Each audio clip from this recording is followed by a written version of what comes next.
갑자기 연락드렸는데도 이렇게 시간 내주셔서 정말 감사드리고요. 네.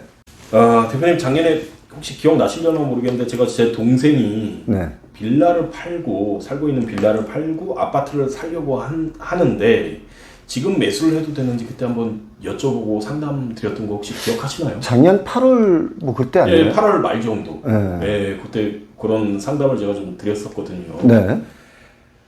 그때 대표님께서 저한테 말씀하신 게 대표님 같으면은 지금 매수 타이밍이 아니다라고 말씀을 하셔가지고 작년에 그 집값이 많이 막 폭등하고 네네. 제가 분명히 거품이 많이 끼어 있으니까 지금은 가격대를 보면 안 사는 게 좋겠다. 분명히 그때 제가 그렇게 말씀드렸죠. 맞습니다. 네. 그래서 저도 그래서 대표님 말씀에 제가 생각해 봐도 이거 좀 약간은 불안하지 않을까 싶어가지고 동생에게 너 지금 저 멀쩡하게 살고 있는 빌라 팔고 아파트 샀다가 큰일 날 수 있다 하지 말아라라고 했거든요. 근데요?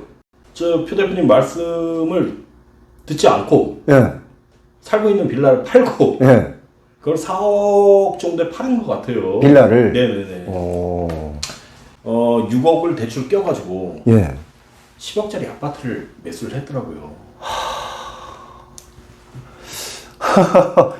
그 빌라도 4억으로 팔았다는 얘기는 빌라도 그때 좀 뛸 때였거든요. 아파트 가격이 막 뛰니까 빌라도 같이 뛰었는데 빌라도 좀 올랐으니까 얼른 갈아타야지 하고 갈아타신 것 같은데.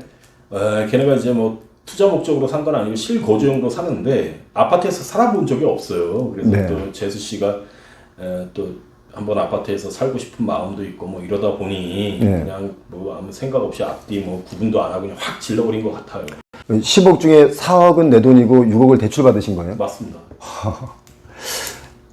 그거 지금 그러면 대출 금리가 많이 올랐을 텐데. 지금 제 동생한테 얘기 듣기로는 작년 8월 말에 대출 받을 때는 한 2.9% 정도? 예. 그 정도 수준의 대출을 받았대요. 근데 지금 현재는 뭐 4.8%? 예. 확 올라간 거죠. 이야, 잠깐만. 근데 그게 지금 금리가 감당이 돼요? 동생분께서 돈을 많이 버시나? 아니, 동생은 지금 직장을 다니고 있는데요. 네. 실수령액이 네. 세금 제하고 나면 뭐 한 450 정도? 많이 받으시네요. 네, 뭐 그래도 한 그 정도 수준 되는 것 같은데 450만 원 받아가지고 은행에다가 지금 380만 원을 갖다 바치는 거예요. 아이고. 그 금리가 지금 어느 정도인지 정확하게 한번 파악을 해볼까요? 제가 잘 거래하는 데가 있는데 농협이 지금 기준으로 한번 볼게요. 그럼 농협 네네. 기준에. 동생분은 농협에 대출 받으신 건 아니죠? 뭐 K은행으로 알고 있습니다. 아하. 네, 이상선입니다. 아유, 반갑습니다. 안녕하세요. 표용호입니다. 아, 네네, 안녕하세요. 네. 아유, 잘 지내시죠? 아이고, 예, 뭐, 덕분에 잘 지내고 있습니다. 아, 네. 아니, 뭐 좀 갑자기 뭐 좀 여쭤보려고. 네네. 요즘에 대출 금리 지금 새로 받으면 어느 정도가 되죠? 주택담보대출.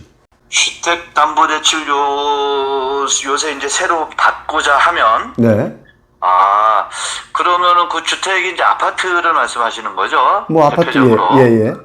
서울에 있는 아파트 특히. 네. 예. 서울하고 그러면- 지방하고는 그 금리가 달라지나요? 왜냐면은 뭐 조정지역이냐, 관리지역이냐, 이런 거에 따라서도, 네. 조금씩 그 차이가 있을 수 있기 때문에, 네. 그러나 뭐 지금 현재, 아파트 구입에 초미에 관심이 되는 거는 뭐 지방도 지방이지만 뭐 서울이 그 네. 중심이 되지 않겠습니까? 네. 예, 그래서 만약에 이제 서울에 있는 아파트를, 최근에 이제 뭐 구입을 해서 대출이 필요하다. 그러면은, 뭐 신용등급에 따라서 개인적인 차이가 있겠지만 네. 보통 뭐 중간 정도의 신용등급 일반적으로 볼 때 네. 최근에 받으려면은 그래도 한 6%대 초반 정도?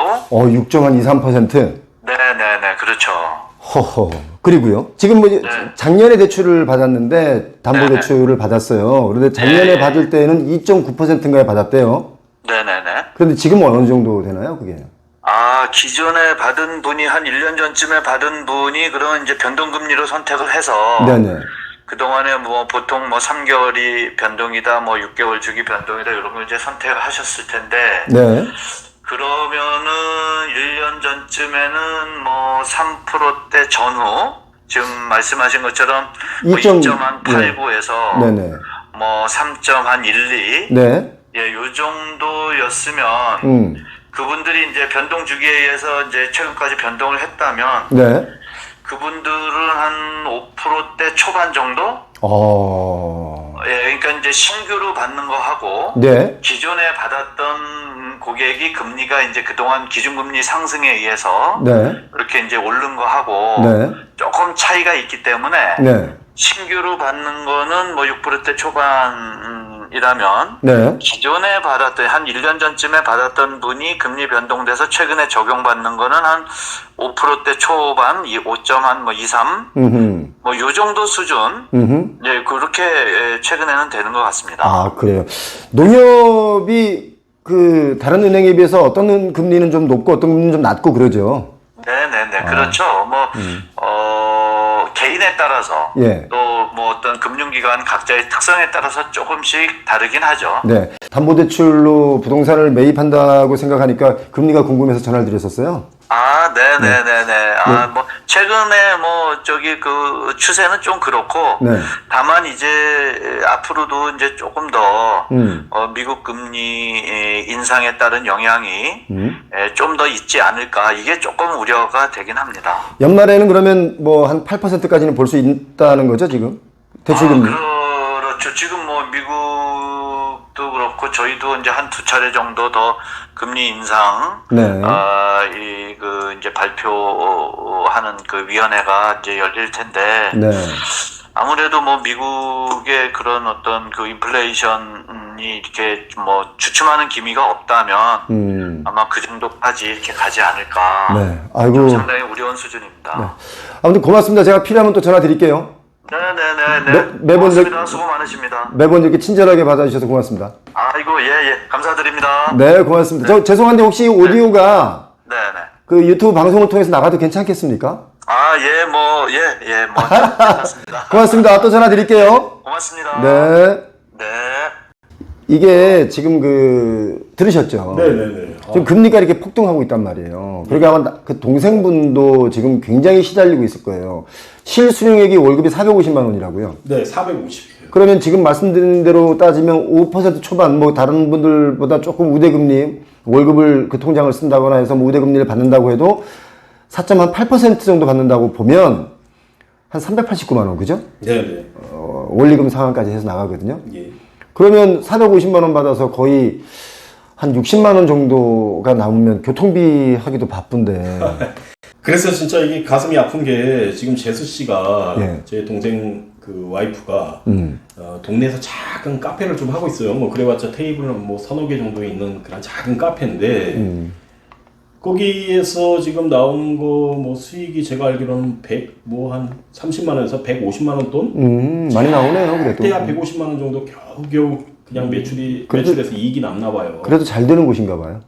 그 정도는. 그거 가지고 네. 뭐 저기 알바생을 안 쓰려고 해도 한 명 쓰고 나면 네. 뭐 많은 어려움이 있는 것 같아요. 아, 이거 정말 고민되네요. 대출뿐만 아니라 지금 아파트 값이 많이 하락했단 말이에요. 네.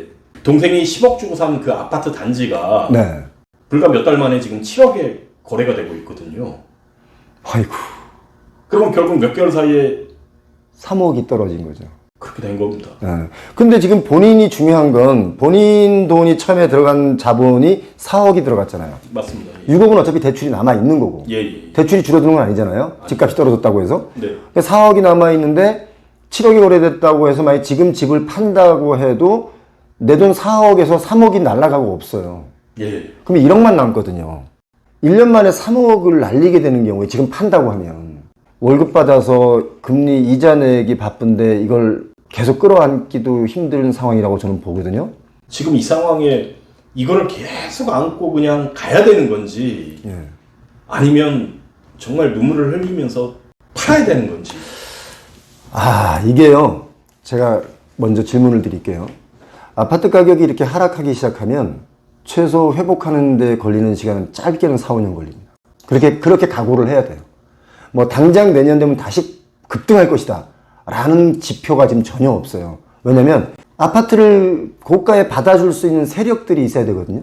난 이자가 부담스럽지 않아 라고 해서 그 아파트를 덥석덥석 사주는 분도 있어야 되는데 사주는 사람이 없어요, 지금. 그러면 회복하는데 꽤 걸려요. 그리고 주식이든 코인이든 어딘가는 수익이 나서 그 수익을 가지고 아파트로 가는 경우가 있었단 말이죠. 20년, 21년도에. 그런데 지금은 주식마저 다 하락하고 손해를 많이 보고 있는 상황에 갑자기 난데없이 고가의 아파트를 사줄 리가 없죠, 사람들이. 그러니까 회복하려면 좀 오래 걸릴 수 있어요. 저는 기본적으로 한 7, 8년 보는데요. 뭐 어떤 분들은 짧게 4, 5년, 또 어떤 분들은 뭐 한 2, 3년이면 회복한다는 분도 있는데 그건 각자의 의견이니까 저는 제 의견을 말씀드리면 아무튼 좀 꽤 걸릴 거예요. 그러면 그때까지 버틸 수 있느냐를 생각하시면 버틸 수 없다면 3억을 손해본 것을 깨끗하게 패배를 인정하고 팔아야 될 것이고 버틸 수 있어 난 그래도 괜찮아 라고 한다면 버텨야 되겠죠. 그런데 지금 현재 380만 9만 원 낸다는 거잖아요. 네네. 이자가 네. 원리금까지 합쳐서. 네, 맞아요. 근데 이게 연말 되고 내년 되면 금리가 또 오르잖아요. 그러면 400만 원 뭐 이렇게 올라갈 거 아니에요? 그럼 본인 동생분께서 월급 받아가지고 여기에 돈을 다 쏟아붓고 나면 생활은 뭘로 합니까? 그러니까 지금 사실 아파트 가격을 얘기하기보다 먹고 사는 문제가 시급해졌어요, 지금. 굉장히 상황이 안 좋거든요. 그러니까 아파트 가격이 얼마다 이건 이제 논하는 시기가 아마 이제 점점 없어질 거예요. 왜냐면 먹고 사는 문제가 더 시급해졌어요. 동생분은 제가 분명히 사지 말라고 그랬잖아요. 네. 그런데 사셨잖아요. 예. 물론 뭐 선택은 본인이 하신 거지만 너무 고통스러운 일인데. 지금 당장 뭐 사실은 두세 달 버틸 여력도 안 될 거예요. 뭐 하는 것도 없어요. 그 빌라 그 전재산 올인해서. 근데 왜 이렇게 무리해서 사셨어요? 그러니까 이걸 왜 이렇게 사신 거예요, 동생분은? 아니 주변에서 자꾸 아파트값 올라가고 빌라값 올라가니 이거 사도 또 올라갈 줄 알았던 거죠. 뭐. 보통 고가의 아파트를 덥석 무신 분들이 어떤 심리로 보냐면 내가 지금 이 집을 안 사면 더 뛸 것 같아. 그래서 집을 샀어요. 근데 그거는 운 좋게 2020년 초반 19년도에 사신 분들은 진짜 뛰었어. 그런데 21년도가 됐을 때는 제가 분명히 그때 그랬어요. 코로나가 끝나면서 풀어놓은 유동성들을 걷어들일 거다. 가만히 있지 않는다. 어차피 돈을 쥐고 있는 주체는 누구냐면 미국이거든요. 미국이 그 달러의 가치를 가지고 전 세계를 흔들어요. 멱살을 잡고 흔드는 거랑 똑같습니다. 신흥국들 여러 국가들이 지금 자빠지고 있어요. 네. 그런데 우리나라가 무슨 큰 뭐 대단한 게 있다고 아파트 값이 그렇게 미친 듯이 뛰게 두겠습니까? 미국에서 가지고 있는 생각 중에 뭐가 있냐면 똑같은 부를 가질 수 없다예요. 누군가가 쫓아오면 밟습니다, 바로. 결국은 버틸 힘이 없으면 팔아야 된다는 게. 저 같으면 사실 저는 이거 너무 무서운 금리이기 때문에 저 같으면 팝니다. 패배를 인정하죠. 물론 4, 5년 동안 이 금리를 감당하고 쭉 끌고 갈 수 있다. 그런 여력이 있다. 라고 한다면 버티는 게 맞고요. 제가 볼 땐 그렇습니다. 제가 분명히 얘기했는데 사지 말라고. 그러니까요. 저도 이야기했거든요. 예. 지금 갑자기 서울의 아파트가 급반등하는 건 쉽지가 않고요. 서울에 보면 그 재건축이나 재개발 지역들이 꽤 있잖아요, 지금. 네네네. 특히 오세훈 시장께서 뭐 여러 가지 제도를 만든 게 있는데 그런 지역도 지금 사실 떨어지고 있는 지역이 꽤 있어요. 마냥 오르지만은 않아요. 어떻게 세상이 마냥 오르기만 해요. 화무시비롱이에요. 아무리 예쁜 꽃도 열흘을 못 넘긴다. 이건 제가 상담해 줄 수 있는 내용은 아닙니다. 선택의 몫이기 때문에요. 제가 지난번에는 집을 사야 되냐 말아야 되냐 고가인데 그때 물어볼 때는 사지 않는 것이 좋겠다라고 말씀을 드릴 수 있었는데 지금은 이걸 팔아야 되냐 끌어안고 가야 되느냐를 질문하시는 거잖아요. 오늘 표 대표님 말씀 들으니까 또 어떻게 해야 될지. 다시 기회를 보는 것도 나쁘지 않아요. 패배를 깨끗하게 인정하는 것도 뭐 나쁜 건 아니거든요. 세상을 살다 보면 뭐 질 수도 있고 이길 수도 있잖아요. 맨날 이길 수 있는 것도 아니에요. 세상은 그렇게 호락호락하게 내가 마음대로 이기게 두지 않더라. 이런 걸 좀 생각하셨으면 좋겠어요. 동생분 위로를 좀 해주세요. 이거 힘든 과정이에요, 진짜. 알겠습니다. 제가 오늘 고견을 드리니 어떻게 해야 될지 방향이 잡히는 것 같습니다. 그 형도 그 정확하게 잘 얘기해 주셨어야지, 지금. 아니, 저는 분명히 강력하게 이야기를 했거든요. 고집이 세구나. 근데 내놓고 나가야지 또 그나마 다행인 거 아니겠습니까? 그러니까 지금 옆집이 7억에 거래됐다고 해서 이 아파트, 내가 가지고 있는 아파트가 똑같이 7억에 거래된다는 보장은 없어요. 그러니까 더 낮은 가격에 나갈 수도 있고요. 지금 사람들이 집을 내놔도 관심을 안 둬요. 안 사요. 정말 진퇴양난. 우리가 흔한 말로 빼박캔트라고 그러죠. 예. 뺄 수도 없고 박을 수도 없고 그 상황이에요. 지금 좀 다행스러운 건 그 커피숍 부인께서 하신다는 커피숍이 한 120, 30만 원의 이익이 난다고 하니까 그나마 좀 다행스러운데 차라리 그 커피숍의 매출을 늘리면서 버텨보든가. 참. 제가 이런 일들이 생길 것 같아서 유튜브에서 제가 본격적으로 말을 하기 시작했던 거예요. 아무튼 제가 더 드릴 수 있는 말은 없습니다. 고맙습니다. 네, 고맙습니다. 다시 한번 좋은 일로 그때 네. 찾아뵙겠습니다. 또 오세요. 네, 감사합니다. 네.